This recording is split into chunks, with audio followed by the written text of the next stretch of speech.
Good morning, this is Shelby Law with the Great Basin Prescribed Fire and Smoke Briefing for Friday, November 7th, 2025. There's a decent amount of prescribed fire activity planned for Idaho and Utah, and then along the Sierra Front, and not much in the way of wildfires. Recent precipitation is shown here, last 7 days on the left. It's been pretty dry over much of Utah and Nevada. We did see some recent precipitation move through Idaho and Wyoming yesterday and the day before. Looking back a little bit further over the past 14 days, we have some pretty dry spots out there over central Nevada and across the central parts of Utah and into the eastern portions of the state as well. That dry pattern is going to continue. New snowfall over the past 72 hours just does show some snow came with the storms yesterday over the central Idaho mountains and into western Wyoming.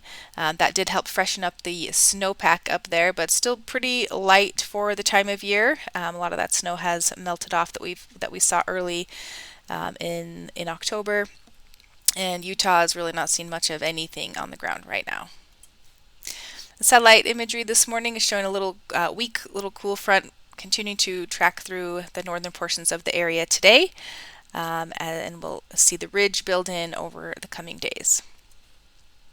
So for today, again, looking for that little weak front moving through the area to the north. Ventilation rates are decent with that little front. We have some gusty winds over much of central and eastern Idaho and into western Wyoming, and even on the lee side of some of the mountains in northern Utah, and some gusty winds over northeast Nevada. Mixing heights are pretty decent today as well.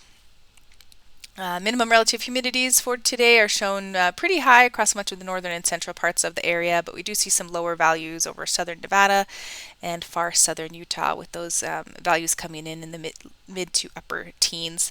Precipitation, again, just looking for maybe a continuation of some very light showers over western Wyoming today as that little front exits the area. Beginning on Saturday, we'll see the high pressure ridge start to strengthen across the western U.S. Temperatures will be slowly increasing as we head into the weekend and the first part of next week. Ventilation rates begin to decrease across the north as that ridge builds in. Transport winds really lighten up tomorrow as well with that ridge building in overhead. We do see maybe some breezy winds over southern Utah and along in western Wyoming again tomorrow as well. And mixing heights really decreasing across much of Idaho and Wyoming tomorrow, with some higher values still continuing over Utah. Minimum relative humidity starts to come down on Saturday with the warming and drying atmosphere. Minimum relative humidity is still going to be in those low to mid teens, maybe a little bit higher further north. And maximum temperatures still on the cooler side, especially across the north, but highs in the mid to upper 60s in parts of Nevada, looking at more in the 50s in Utah. On Sunday, the ridge continues to build in across the west for decreasing ventilation rates area-wide. Very light winds continue for the most part across the Great Basin, maybe just a chance of maybe some slightly higher winds there over the far southern tip of Nevada, and mixing heights really decreasing area-wide. Minimum relative humidities continue to decrease on Sunday underneath that ridge. We'll see the area of minimum RHs in the mid to upper teens expanding further north into central Nevada, and we'll see the values come down across eastern Utah as well.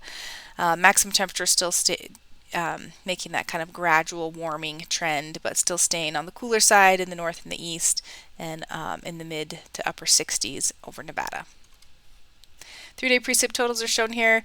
Really, this just reflecting the precipitation that we've had occurring this morning over Idaho and into western Wyoming. But after today, we're clearing out for the weekend. The forecasted clearing index for Utah for the next couple of days is shown here. Still some decent values today with some of those breezy conditions with the front, and then decreasing values over the next couple of days as the ridge builds in and the air mass definitely becomes more stagnant. On Monday, the ridge still dominating the weather picture across the basin, still low ventilation rates.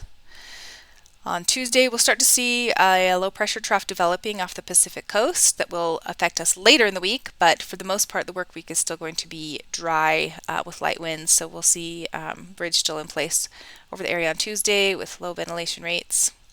And that trend continues into Wednesday, again seeing the low pressure strengthening by midweek. Ventilation rates starting to maybe improve just a bit as some breezy winds pick up over far western Nevada.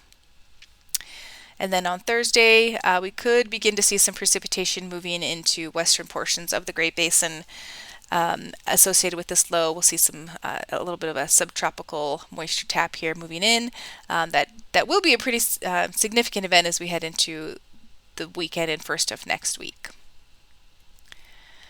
Precip totals for the next 7 days. Again, the precip across the north here is what we saw this morning, and then dry, and then the precip starting to move into into Nevada here will come the second half of next work week, most likely starting on Thursday, and Utah is going to be dry through the work week. The extended forecast for November 14th through the 20th does show more of that moisture coming in with that subtropical feed. So we are expecting precipitation to expand across the Great Basin, even southern portions of the area, more likely into the weekend or next weekend and into the first part of the week after that. So it's a little bit out there, but we are seeing precipitation returning to parts of a larger part of the Great Basin. That concludes today's briefing. Please check back on Monday for the latest